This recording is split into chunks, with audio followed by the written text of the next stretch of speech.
So what you'll see is we're coming across them and we see groups of them like that. They're tightly schooled in the fall like this, big feeding group. So that's what we're looking for when I'm looking on this. And it's all on these breaks. We're coming off of these edges off of these breaks. It's about 10 feet just in from us here, and we're running along. It's 24 feet right here, so we're just running right along the edge of that break.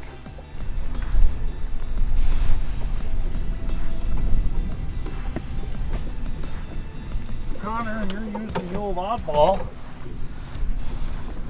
Does the name kind of match the guy, like your dad, with the slowpoke?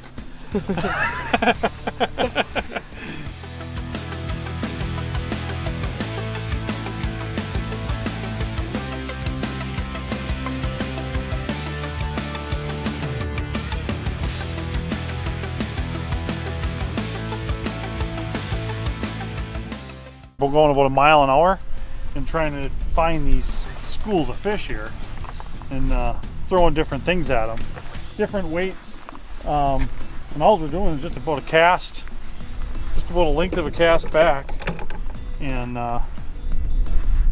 kind of find out, you know, you have a 1/4 ounce, I have an 1/8 ounce, and Connor back here has a 3/8 ounce. So it's just, we're just trying to find them different, you know, levels in the water here where they're at. So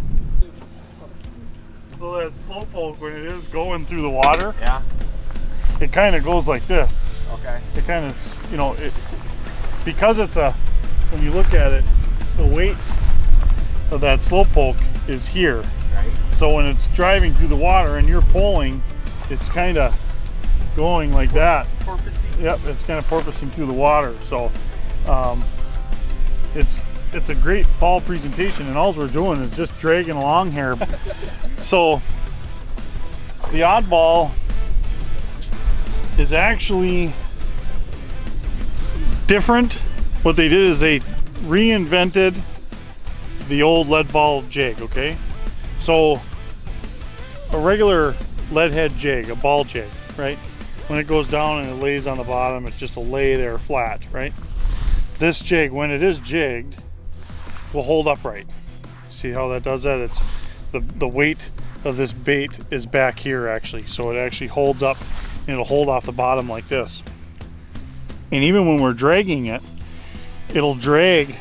When you're dragging across and it's coming through the water, it actually drags really nice because it drags more of a flat line than even what a lead head jig would, because the lead head jig is going to be pulling more vertically.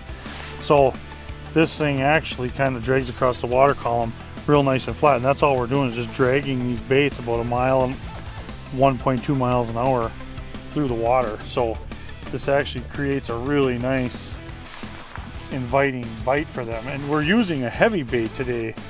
These crappies are taking a little bit heavier of a bait today, bigger profile than what we normally would fish with.